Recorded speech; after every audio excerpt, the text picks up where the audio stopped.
Elon Musk a révélé une autre avancée dans les cellules solaires en perovskite. Musk vient de dévoiler un nouvel ensemble de panneaux solaires visant à révolutionner notre utilisation de l'énergie. Cette innovation est sur le point de transformer fondamentalement le marché en raison de sa praticité et de son économie, surpassant tout ce qui a été fait auparavant. Cette avancée est rendue possible grâce à l'utilisation du perovskite. L'épisode d'aujourd'hui se penche sur les nouveaux développements dans les cellules solaires en perovskite. Lors d'une interview avec Matthias Döpfner, PDG d'Axel Springer, Elon Musk s'est montré optimiste quant à la résolution du problème climatique. Cependant, la question clé reste celle du moment où cela se produira. Le chef de Tesla et SpaceX a prédit que l'énergie solaire jouerait un rôle crucial dans la décarbonisation de l'économie à l'avenir. Musk a souligné la nécessité d'une technologie qui stocke efficacement l'énergie solaire pour une utilisation ultérieure afin de provoquer cette révolution. Bien que Musk n'ait pas donné de calendrier précis pour étayer son optimisme climatique, il a affirmé que la situation climatique s'améliorera considérablement dans 15 ans du point de vue de l'énergie durable. Il a également déclaré que l'objectif fondamental de Tesla est de résoudre ce défi, affirmant que si davantage d'attention est accordée à la puissante source de fusion dans le ciel, une référence au Soleil, tous les besoins énergétiques de l'humanité pourraient être satisfaits de manière durable. Les plans à long terme de Musk se concentrent fortement sur l'expansion de l'énergie solaire. À mesure que le prix des technologies solaires diminue, on s'attend à ce que le PDG de SpaceX, Tesla et de la Boring Company investissent davantage dans ce secteur, envoyant ainsi un message fort aux dirigeants d'entreprises et aux responsables civiques du monde entier. Les commentaires de Musk ont mis en lumière la recherche sur l'énergie solaire et l'énorme quantité d'énergie fournie par le Soleil, qui s'élève à 385 yotawatts, soit 3,85 fois 10 puissance 26 watts. Un yottawatt est le plus grand préfixe pour une unité décimale dans le système métrique. Musk a réalisé d'importants investissements dans l'énergie solaire, notamment en cofondant SolarCity en 2006 avec ses cousins et son frère, que Tesla a entièrement acquis en 2016. SolarCity se classe bien parmi ses concurrents pour l'installation de panneaux solaires. La disponibilité de tuiles solaires qui ressemblent à des tuiles régulières marque une avancée significative dans la résolution des problèmes esthétiques dans les applications de l'énergie solaire. Des solutions énergétiques propres et renouvelables sont essentielles pour réduire les émissions de carbone. Les cellules solaires, capables de convertir la lumière du soleil en électricité utilisable, présentent une immense promesse en tant que technologie énergétique renouvelable.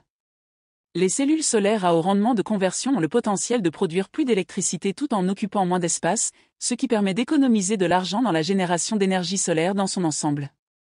En raison de leurs avantages distincts, les cellules solaires organiques et inorganiques sont rapidement devenues des leaders parmi les technologies émergentes pour la prochaine génération de photovoltaïque. Pendant longtemps, un sous-ensemble de semi-conducteurs connu sous le nom de perovskite a offert la perspective d'avancées révolutionnaires par rapport aux cellules solaires en silicium plus courantes. Les perovskites pourraient être la clé pour améliorer l'efficacité à moindre coût. Elles ont démontré des gains de performance allant jusqu'à 250% dans diverses applications. Cependant, les chercheurs travaillent sur ces technologies depuis les années 1990. Quels progrès avons-nous réalisés aujourd'hui ? Il semble que ce soit simplement une autre technologie surévaluée qui sauvera le monde mais ne sera pas utilisée avant une décennie, au moins, voire peut-être pas avant la fin de l'année où elle pourrait être disponible à l'achat. Examinons 5 avancées dans les panneaux solaires en perovskite qui ont eu lieu depuis notre dernière présentation. Les perovskites ne sont qu'un exemple de plus d'une technologie plus ancienne qui commence à gagner en popularité dans l'industrie des énergies renouvelables. Il y a longtemps ? Eh bien, elles ont été découvertes initialement dès 1839 et font partie d'une famille de composés ayant la même structure cristalline que l'oxyde de calcium et de titane. Cependant, ce n'est qu'à partir des années 1950 qu'elles ont commencé à apparaître dans des applications comme les piles à combustible et les supraconducteurs. Pourtant, elles n'ont été utilisées comme couche d'absorption optique dans les cellules solaires qu'après que les cellules solaires aient été présentes pendant encore un demi-siècle. Pourquoi donc les perovskites sont-elles promues comme la prochaine grande avancée dans les cellules solaires ? Tout simplement, même si le silicium est bon marché et abondant, il y a une limite théorique à l'efficacité possible de notre technologie. De plus, la production en masse des perovskites devrait être plus simple et moins coûteuse. Pourquoi les perovskites ne sont-elles pas utilisées partout si elles sont si peu coûteuses et efficaces ? Le premier problème est la longévité. Les perovskites ne peuvent rivaliser avec la garantie de 25 ans des cellules en silicium. Actuellement, la production et la longévité des perovskites peuvent être réduites par l'exposition à l'oxygène, à l'humidité et à la chaleur. De toute évidence, un panneau solaire laissé dehors toute la journée sera soumis à ces 3 éléments. Certaines cellules en perovskite perdent 20% de leur capacité d'origine par an et peuvent devenir totalement inutiles en aussi peu que 2 ans. C'est beaucoup moins que les 25 ans ou plus du silicium.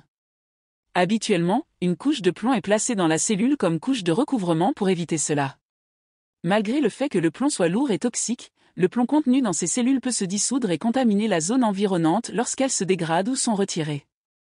5 avancées méritent notre attention. Tout d'abord, des recherches menées par le professeur en optique de l'université de Rochester, Shunlei Guo, indiquent que les perovskites pourraient devenir beaucoup plus efficaces.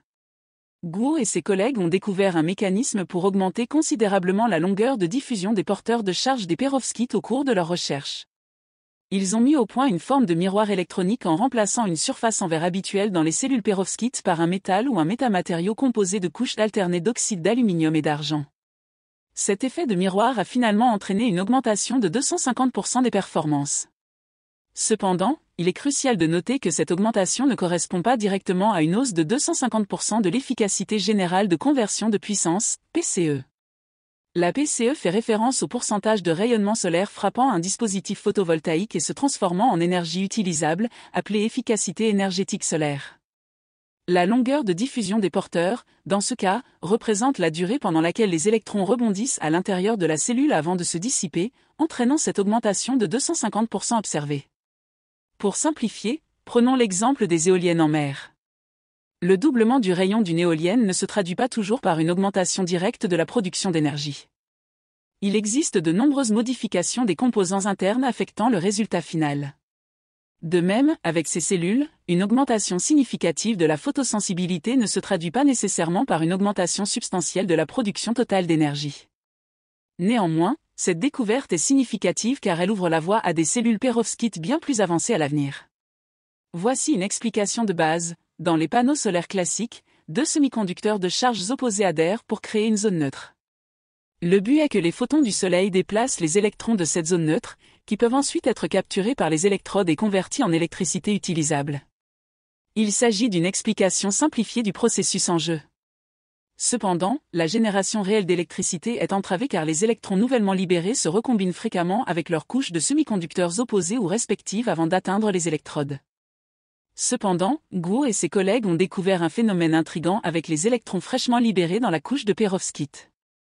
Ils ont remarqué que ces électrons se déplaçaient pour refléter les électrons en circulation libre dans la couche métallique lorsqu'ils ont introduit un substrat métallique sous la couche de perovskite. Cela a entraîné une durée plus longue pendant laquelle les électrons restaient libres, offrant plus d'opportunités pour capturer leur charge. En théorie, cela devrait permettre à la cellule de générer plus d'énergie avec la même quantité de lumière solaire, la rendant plus efficace. Ce qui est remarquable, c'est que l'obtention de résultats similaires par d'autres moyens nécessiterait généralement une ingénierie chimique sophistiquée. En revanche, cette méthode implique l'utilisation d'un morceau de métal simple et solide. En parlant de stabilité, examinons la deuxième avancée des chercheurs de l'Université d'État de Caroline du Nord. Ils ont mis au point une méthode pour améliorer la durabilité des perovskites, ce qui rappelle beaucoup Star Trek. Rappelons que les perovskites sont constitués de nombreux cristaux, formant essentiellement une collection de cristaux ou de grains. Ces grains jouent un rôle crucial dans la production de charge qui se transforme ensuite en un courant électrique et dans l'absorption de la lumière. Habituellement, les ions suivent leur propre chemin à travers les grains de perovskite, provoquant de petites réactions chimiques et des altérations moléculaires qui réduisent la durée de vie d'une cellule.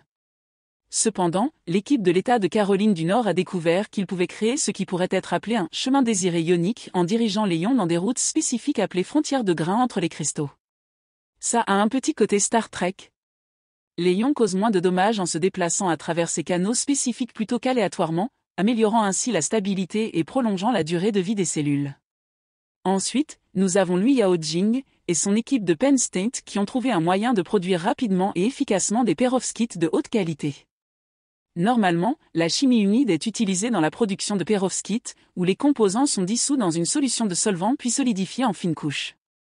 Cependant, ce processus est coûteux et lent, ce qui rend difficile son expansion malgré son efficacité pour les applications plus petites. De plus, les solvants utilisés dans ce processus pourraient être dangereux, le rendant suboptimal. Pour remédier à ces problèmes, le groupe de Penn State a utilisé la technique de frittage assisté par champ électrique et mécanique, également appelée MFAST, Spark Plasma Sintering. En substance, Ce processus consiste à faire passer des poudres à travers un courant électrique et une pression, créant une réaction qui fait fondre la poudre et forme une nouvelle substance solide. Vous vous souvenez du triangle de fer incassable, où vous deviez choisir entre bon marché, rapide ou bien? Eh bien, M-Fast a peut-être brisé ce triangle. Un avantage de M-Fast est son rendement de 100%, ce qui signifie que chaque poudre ajoutée se transformera en perovskite. Cela contraste considérablement avec les rendements de 20 à 30% de la méthode typique basée sur des solutions. De plus, en utilisant cette technique, 0,2 de pouce de perovskite peuvent être produits chaque minute, une amélioration significative par rapport aux jours ou semaines nécessaires auparavant. M-Fast n'est pas seulement rapide, c'est super rapide. De plus, il ne semble pas que la qualité soit compromise par cette méthode. Les qualités sont comparables à celles des perovskites monocristallines, selon Chen. Il existe d'autres avantages, il n'y a pas lieu de s'inquiéter des matériaux dangereux car M-Fast n'utilise pas de solvant. Des perovskites stratifiés adaptés à diverses tâches peuvent être créés en effectuant le processus de centrage, similaire à l'impression 3D. De meilleurs détecteurs X et Y, en plus de panneaux solaires améliorés, et de nombreuses autres innovations révolutionnaires de M-Fast pourraient être à l'horizon. Nous avons une autre découverte fascinante de février pour le numéro 4, qui concerne des matériaux respectueux de l'environnement. Cependant, comme nous l'avons mentionné précédemment, un encapsulage de plomb toxique est nécessaire pour les cellules de perovskite. Heureusement, le professeur Sun Che-chien et ses collègues de l'Université de technologie de Nanyang pourraient également avoir découvert un moyen d'améliorer l'efficacité, la stabilité et la viabilité commerciale des cellules solaires de perovskite. Dans le processus visant à les rendre plus respectueuses de l'environnement, après de nombreux tests, les scientifiques de NTU ont revêtu les perovskites de solutions comprenant du sel métallique et de l'iodure de phénylammonium, ou PEIA, en utilisant une technique appelée solution de précurseur complète ou EPC. Ils ont constaté que PEA2ZNX4, un produit chimique à base de zinc non toxique, était le plus efficace des revêtements créés avec cette méthode. Il a presque atteint l'efficacité maximale jamais produite par les cellules solaires de perovskite, convertissant 24,1% de la lumière capturée en énergie. Pendant plus de 1000 heures de fonctionnement, les cellules revêtues de EPC ont pu maintenir plus de 90% de leur capacité à convertir la lumière en électricité. Pour mettre les choses en perspective, après seulement 300 heures, les cellules de perovskite nues sans revêtement perdent généralement environ 50% de leur efficacité de conversion de l'énergie. Cependant, pas assez d'expérience ou même de benchmarks bien établis n'ont été établis pour permettre une comparaison significative des perovskites. Dans ce contexte, il est difficile d'évaluer la véritable efficacité des perovskites par rapport à d'autres types de cellules solaires, encore moins leur qualité. La bonne nouvelle est que cette technique semble très reproductible. NTU a fabriqué 103 cellules EPC pour les tests, et chacune a fonctionné de la même manière, démontrant qu'il ne s'agit pas d'un cas rare. Enfin, le cinquième est un peu tricheur, c'est une partie de notre sous-liste. Chaque problème imaginable, de la toxicité à la longévité en passant par le coût, semble être résolu par une université après l'autre. En effet, les progrès réalisés en laboratoire sont incroyables. Mais c'est tout ce dont nous avons parlé jusqu'à présent. Tout cela a-t-il des utilisations pratiques? Est-ce disponible à l'achat? Eh bien, depuis l'année dernière, sommes-nous plus proches d'avoir de meilleurs panneaux solaires?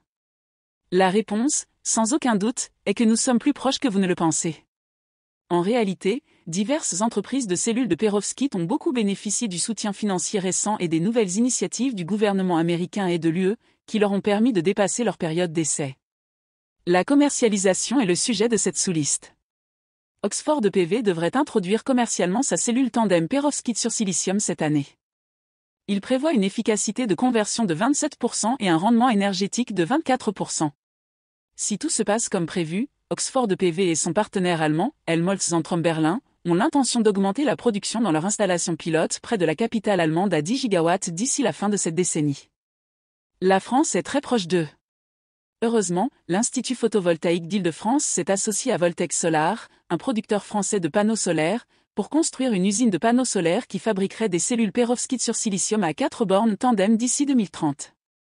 Les partenaires espèrent augmenter la capacité à 5 gigawatts. La production commencera début 2024. Elon Musk pourrait se rapprocher de la réalisation de sa vision en exploitant une énergie propre et renouvelable pour résoudre les problèmes liés au climat. Les progrès stupéfiants réalisés dans l'utilisation de l'énergie solaire jusqu'à présent sont remarquables. Dans les 20 prochaines années, il n'est pas impossible de supposer que l'énergie solaire deviendra notre principale source d'énergie domestique.